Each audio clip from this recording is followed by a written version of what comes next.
Hello, the biblical Magi in the Gospel of Matthew and Christian tradition, distinguished foreigners who visited Jesus after his birth, bearing gifts of gold, frankincense, and myrrh.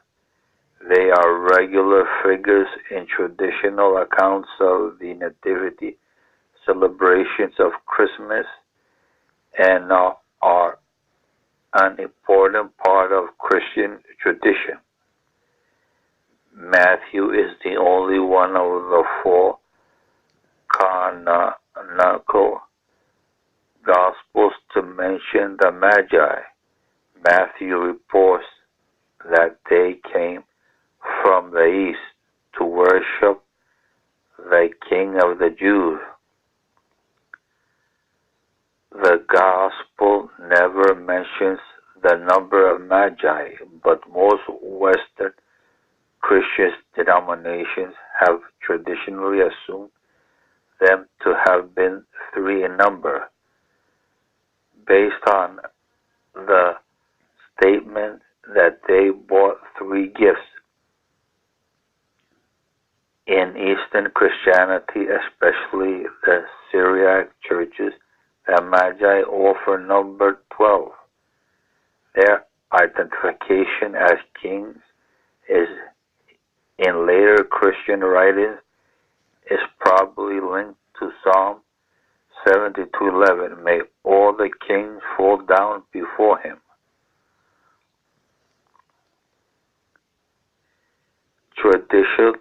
Traditional nativity scenes depict three wise men visiting the infant Jesus on the night of his birth in a manger, accompanied by the shepherds and angels. But this should be understood as an artistic convention, allowing the two separate scenes of the adoration of the shepherds on the birth night and the later adoration of the Magi to be combined for convenience.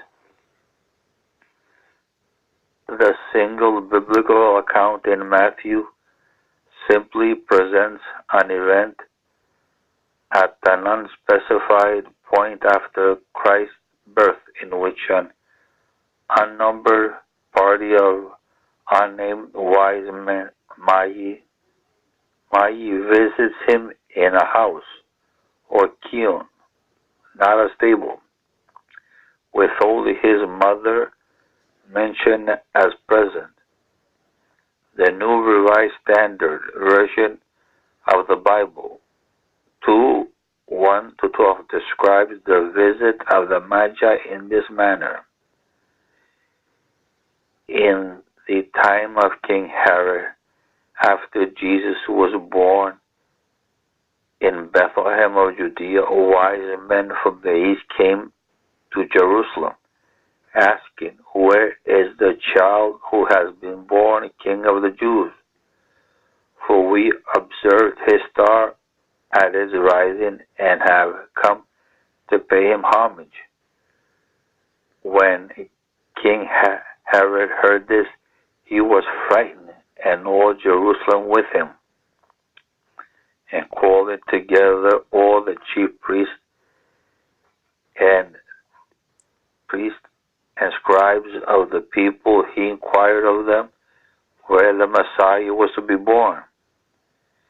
They told him, "In Bethlehem of Judea, for so it has been written by the prophet, and you, Bethlehem, in the land of Judea, are by no means least among the rulers of Judah. For from you shall come a ruler who is to shepherd my people Israel." Then Herod secretly called for the wise men and learned from them the exact time when the star had appeared. Then he sent them to Jerusalem, saying, "Go and search diligently for the child, and when you have found him, bring me word so that I may also go and pay him homage. When they had heard the king, they set out, and there, ahead of them, went the star that they had seen at its rising, until it stopped over the place where the child was. When they saw that the star had stopped, they were overwhelmed with joy. On entering the house, they saw the child with his mother, and they knelt down and paid him homage. Then, opening their treasure chest, they offered him gifts of gold, frankincense, and myrrh. And having been warned in a dream not to return to Herod, they left for their own country by another path. Thank you.